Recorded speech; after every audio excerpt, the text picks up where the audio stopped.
Morning. It's Tuesday, September 16th, 2025. I'm Larissa. My video diary, my fat bitch video diary. Here we are. Oh. Drinking from Skulls. Hanging out with the bro to load of ding dong. How you doing, buddy? Yeah. He says, I'm not looking at the camera, Mom. I'm not looking at the camera. Oh, my God. Oh, my goodness gracious. Yeah.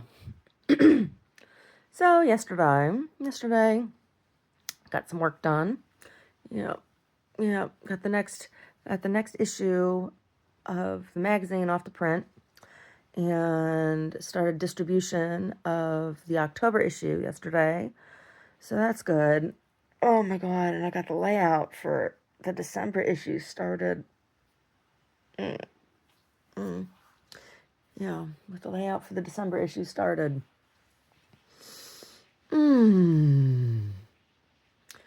Yep. And putzed around a little bit in the gallery. Yeah. Want to look at spacing. I need to go over there and I need to design my rug frame, my rug tufting frame, because we're going to build one. We're going to build one in a couple months. Yeah. We're going to build a rug tufting frame so I can start making some rugs. Yeah, I got to do a little bit of research. I got to find out what standard sizes are for like the backing fabrics and all that. So, yeah. I don't want to build a frame that's like too big and then not be able to get materials for it, right? I want to make sure it's the right size and stuff. Yeah. I didn't play around with my inks that I've been playing with yesterday. No, I wrote some letters. I wrote a couple letters yesterday. I wrote a couple letters. I need to write a couple more. Suppose that's probably not gonna happen today though. No, I got other stuff I gotta do today. Yeah. Last night for dinner, I just made a real simple dinner last night. We had salad. Fat girl made a salad for dinner. Yeah, a big salad for dinner. That's what we had. I don't know what we'll make today. Oh, I still got different stuff down there. I might make a pot of soup today. Feeling kind of soupy. Got all kinds of lentils down there. I might make a pot of lentil soup. Yeah. Lentil soup. Lentils and carrots and celery and potatoes. Yeah, with lots of herbs in it. Some lentil soup. Brody, how's lentil soup sound, buddy? Lentil soup, or I got chickpeas down there too. I could do a chickpea soup. I guess I could. Technically. I got stuff down there. No, I don't have any fava beans. I can't make harira. I don't have any fava beans. I have chickpeas and I have red lentils, but I don't have any fava beans. Yeah. I do have saffron though. I do have a little bit of saffron down there in the cupboard. Yep. But today it's gonna be a be nice to me day. And yeah. Oh, the November issue of the magazine is really pretty. It really, really is. The November issue of the magazine is really beautiful. It is. Well, some of them just aesthetically, layouts and everything. It's a really nice piece. It's a really, really, really nice piece. So I'm excited about that. I mean, the October issue is beautiful too. It is. But the November issue in particular, I'm really pleased with the. There's this column that I do frequently called Fabrication Technique and Method, and the article that's in the November issue is really nice. So the layout for the December issue, I have that all done, and I have my articles all, I have everything. I have all the concept laid out. So now it's just a matter of writing. And I have a couple of there's gonna be 2 heavy articles in the December issue. Um, and I have to figure out like what is the continuity between these two for as far as like theme is concerned, because that will then dictate visuals and things. And these two pieces. Well, I know what the connection is, but the connection between the two is unexpected, right? It's a little it's unusual. Um, Not that, things that are unusual or anything that I've ever shied away from, particularly when it comes to concept with art. Um, but this is the December issue is going to have a really kind of unexpected um, bent, you know. Yeah.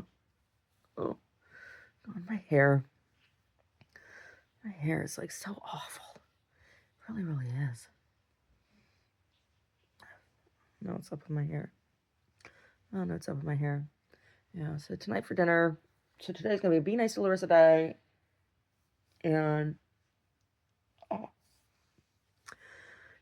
make a nice dinner. Nice pot of soup. Nice pot of bean soup or lentil soup. I'll do lentils. I'll do lentil soup. Use lentil soup and put in the wild roux. The wild roux. Yeah. Yeah, carrots, onions, celery, potato, and wild roux, garnished with cilantro or parsley. Parsley is what was so nice and bright next to that wild roux last time. That's what we'll do. What we'll do. I have some French lentils down there. I'll use French lentils. I have red lentils. I have brown lentils, and I have French lentils. French lentils are a little bit smaller. I think I have French lentils down there. Anyway, I got some kind of lentils down there, other than red ones. Mm. Oh, oh, we'll have lentil soup and a salad for dinner. Probably. Sounds good.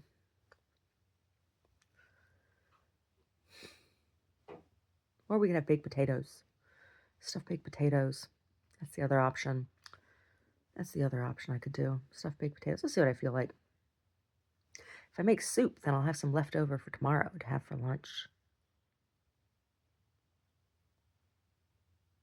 Brody, should I make soup, lentil soup, or baked potatoes tonight? He's like, I don't care, Mom. I'll get to eat it. Oh. So, yeah. Someone yesterday was making a point about the Charlie Kirk stuff eclipsing or trying to draw attention away from the Epstein stuff. And I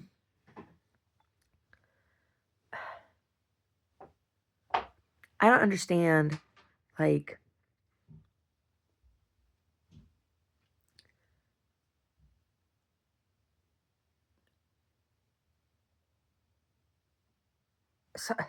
flags at half mast. The man wasn't in the military, and he wasn't a political leader, and he was hardly what I would call a beacon of light for the First Amendment, right? Like, how many other people have been shot since him in the United States, and yet so much media coverage is being allotted to this story, and it is it's like, oh well, let's look over here now. Stop asking questions about these Epstein files and whether or not Donald Trump is in them, right? Like,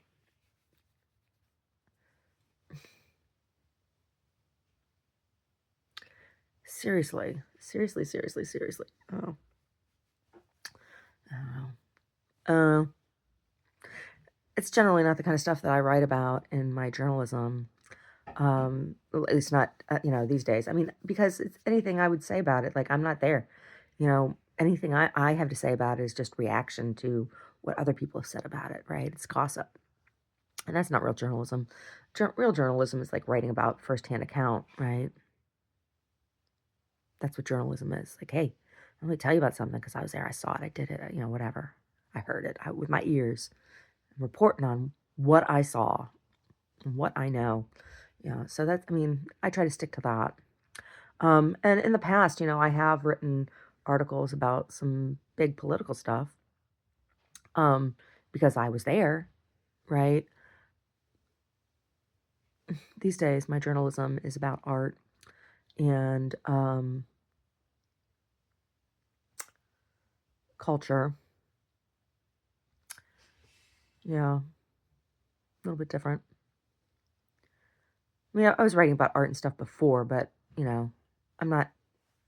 I don't belong to any groups. Ugh, yesterday driving, this woman in rush hour traffic, standing with this piece of poster board. She's got her face all covered so you can't see who she is, and she's got this big stupid hat on. She looks like she's wearing a beekeeper outfit, right? She's standing up on top of this overpass with this shitty little poster board sign that says, "Return home to God, Jesus is the way." I don't understand these crazy people that are so preoccupied. I'm like, you are causing a distraction to traffic on the highway. This was on an overpass over Highway 1. If you're causing a distraction to traffic, if anybody's going home to God because of your sign, it's because you've distracted them and there's a car accident. Thank you for closing those windows. We open the windows at night so it's cool in the house. During the day? Okay. Oh, you're wearing the Space Cats shirt. I like that one. Yeah. Brody says, no kissing mummy. Your coffee's down there. Thank you. I appreciate it. Okay, thank you. I just don't understand it. I just don't understand the mentality of these crazy Bible thumpers. Like, what compelled this woman to go do this today? It's like, oh, I think I'm going to go out there with this sign that is like hardly readable, which is what made it distracting. It's like, what does this sign say? And you're like driving on the highway.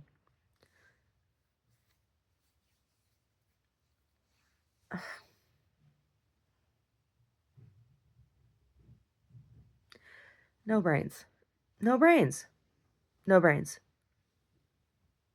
That's the way Bible thumpers are. Like the Bible thumpers that have come into my gallery, like the ones that came in and threatened me in Saratoga.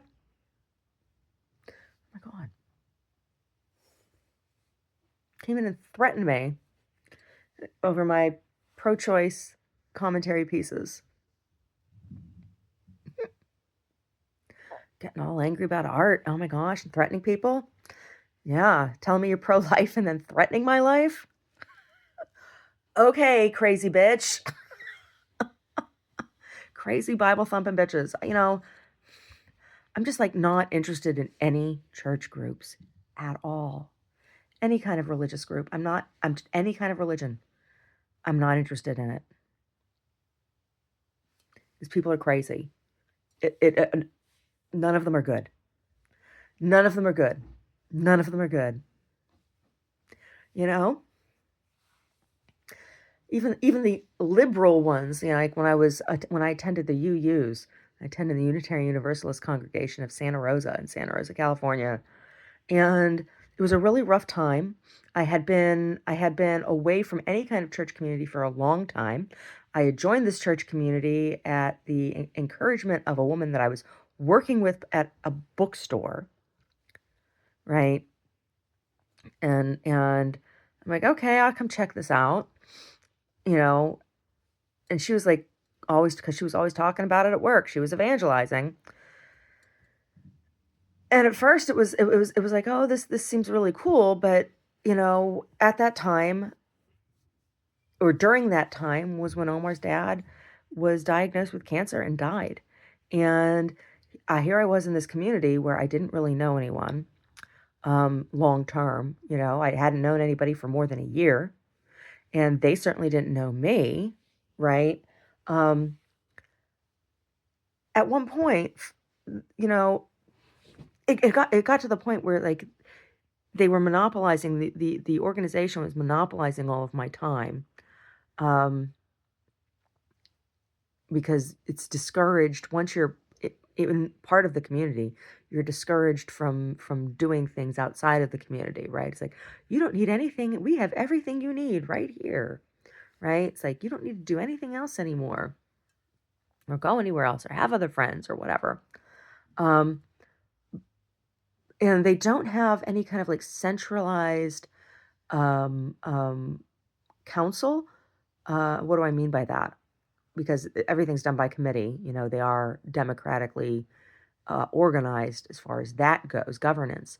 But what I'm talking about is like, you know, when you go to go to a church and you talk to your pastor go to your pastor for counsel when somebody's dying in your family, or when you're looking for marital support, you know, support around your marriage or whatever. They don't have that. You don't go talk to the minister, right? They do peer counseling, right, among congregation. And there's they I was being encouraged by multiple people in that congregation to have an open marriage.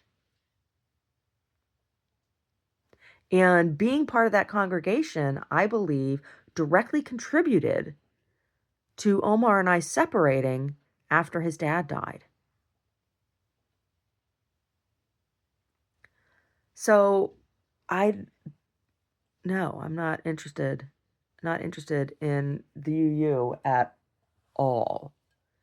At all. They had some really strange sexual mores. And, you know, what happens between consenting adults happens between consenting adults. But pushing it on someone, I had a problem with that. I had a real problem with that. Yeah. Anyway. Anyway. Anyway. Religion. Religion. I've studied a lot of theology. I have. And I am technically a licensed non-denominational minister. I can perform legally at marriages, weddings, funerals, that kind of thing. Um, it's a license. It's just a license that you get, you know. But I have studied a lot of different faiths, and a lot, like I said, a lot of theology. And I'm not just talking about light fluff reading. I'm talking I've read some heavy stuff, you know. Um, I offer spiritual counsel as one of the services of my business, but I'm not offering like guruship, right?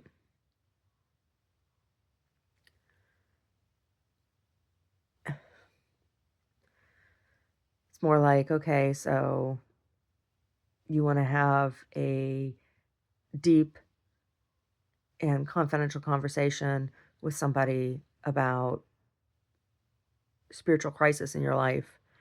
You know, I've been there. I'm available, you know, for an hourly fee, right? Because I don't have the support of an overall community structure, you know. But that's part of what you know. I wish I had found somebody who did offer the service that I offer now, which is part of why I offer the service, right? Um, I wish I could have found somebody like me, the person I am now, when I was the person I was in my late 20s and early 30s, right? Because I was seeing a spiritual counselor at the time. I saw a couple different people, a spiritual counselor, through the Catholic Church, and then, of course, like I'm saying, the peer counseling at UU, and both were extremely, extremely destructive for me. The woman that I saw from the Catholic Church was extremely shaming, um, and, you know, really focused on on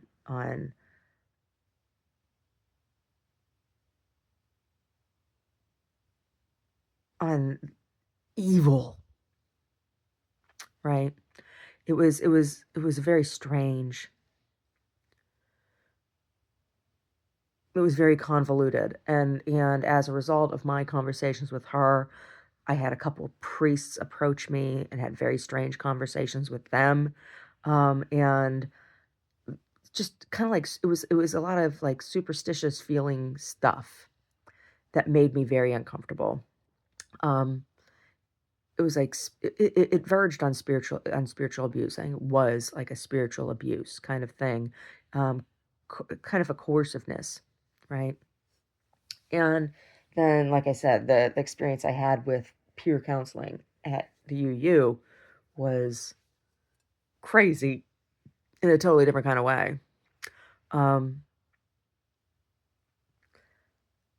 I'm not affiliated with a larger organization. I make myself available with my spiritual counseling services um, from a perspective of lived experience and personal study. And because I have the ordainment license, I can also offer it confidentially. So I do. So I do. And people are oh, I've had people wander in to the gallery and get into conversation with me, and it gets to be a point where I have to say, when we've been talking for 30 minutes, this is a service I offer, you know? I had one guy come in one time, and we just started chatting, and I have a table. He's like, "Oh, can I sit down with you?" And I said, "Sure." And we're talking. He's like, "I really like talking to you." And I said, "Well," I said, um, I, this is a service I offer." And then he was all like, "Oh," he was all bent out of shape that he came into my business and I demonstrated my service and he liked it. And then I told him that if he wanted to continue it, he had to pay for it. Right. But like I said, I'm not a member of a larger organization that's being compensated by them for my time, right? Like I'm paying for my space, and so services I offer, I have to charge for in order to pay for my rent, right? Like, it, yeah. Oh, he's not the only one. I had one woman, she bought a jacket. I was we were she came in and she's just like blah blah blah blah blah blah blah and we're having this conversation and after we'd been talking for about an hour and a half, she's like, "You've spent a lot of time with me." And that's why I told her, I said, "This is a service I offer." She was like, "You've been really wonderful to talk to." I had a woman come in one time. Well, that woman, she's like, I will. She's like, "I'll buy something from you." I'm like, "Okay." That was fair compensation to buy something at that time, but, she didn't have to buy something, she could have made an appointment to come back and talk to me again. Um, Another woman came in, same thing. She was in town, staying at one of the hotels that was nearby. She was in town for some family something or other, and didn't know anybody or anything, and she was just, like, walking around. She came in, and we started talking, and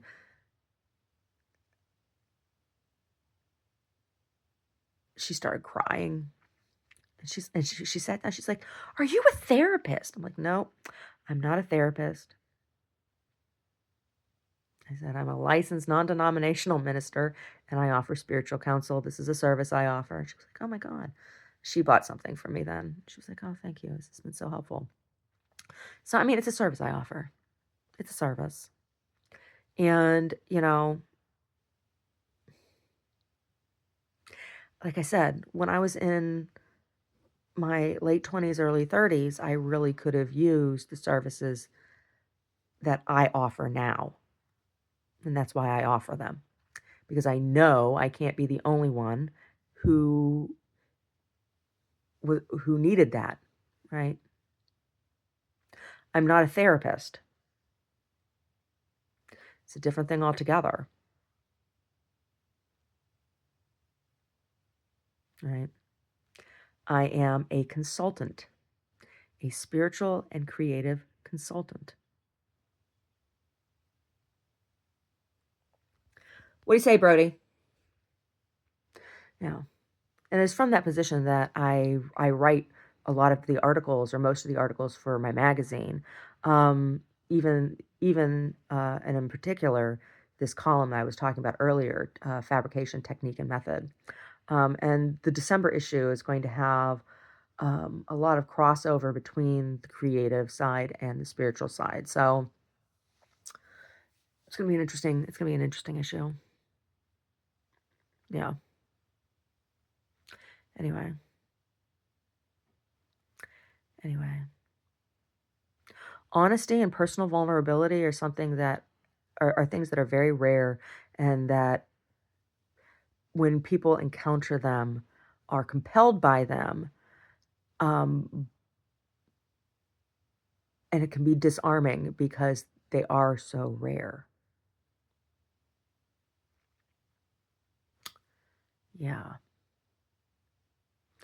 This digital world we are living in now, this digital world, these human experiences are very, very rare, and people are hungry for them.